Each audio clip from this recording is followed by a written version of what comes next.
tere, armsad sõbrad! Jõuluvana käest ikka aeg-ajalt küsitakse, et jõuluvana, kas sinul ka muresid on? Jaa, on küll. Nimelt jõuluvanad sooviksid väga aidata üht väikest 2-aastast Elisabetti.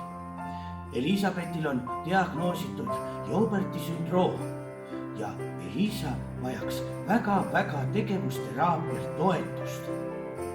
Ole sinagi hea ja tule aita jõuluvanadel koos aidata ühel jõuluimel sündida, et Elisabeth saaks igapäevaelus paremini hakkama. Täpsemat infot toetuskampaania kohta saad lugeda meie kodulehelt www.jõuluvanad.ee või meie Facebooki lehelt. Aitäh annetajatele!